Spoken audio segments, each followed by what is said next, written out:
మగ్గనివ్వాలి. ఇప్పుడు టమోటాలు సాఫ్ట్ అయిపోయాయి.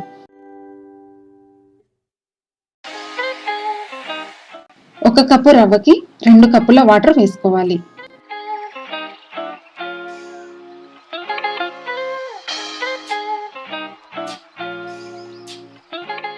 ఇలా వాటర్ బాయిల్ అయిన తర్వాత రోస్ట్ చేసుకున్న ఉప్మా రవ్వను వేసుకోవాలి. ఉండలు లేకుండా కలుపుకోవాలి.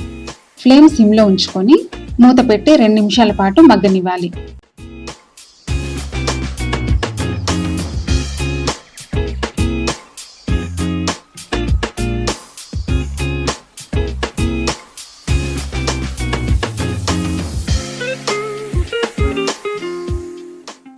ఇప్పుడు మరో కప్పు పెరుగును వేసుకొని కలుపుకోవాలి.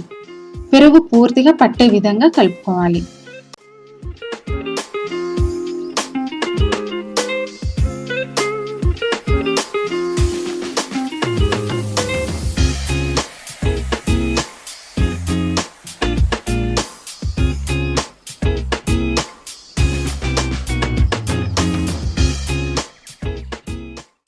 ఇలా మూత పెట్టి 2 నిమిషాల పాటు ఉడికించుకుంటే ఎంతో రుచికరమైన పెరుగు ఉప్మా రెడీ అయినట్లే.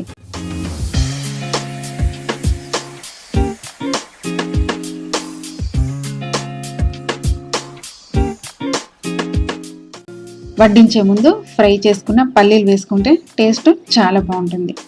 ఈ వీడియో మీకు నచ్చినట్లయితే లైక్ చేయండి, షేర్ చేయండి. మీకేమైనా డౌట్ ఉన్నా, కొత్త రెసిపీ గురించి అడగాలన్నా కామెంట్ పెట్టండి. కొత్త రుచుల వంటలు ప్రతిరోజు ముందుగా మీరే చూడాలంటే నా ఛానల్ సబ్స్క్రైబ్ చేయండి. ఇది కంపల్సరీ, ఇంకా ఇది ఫ్రీ కూడా.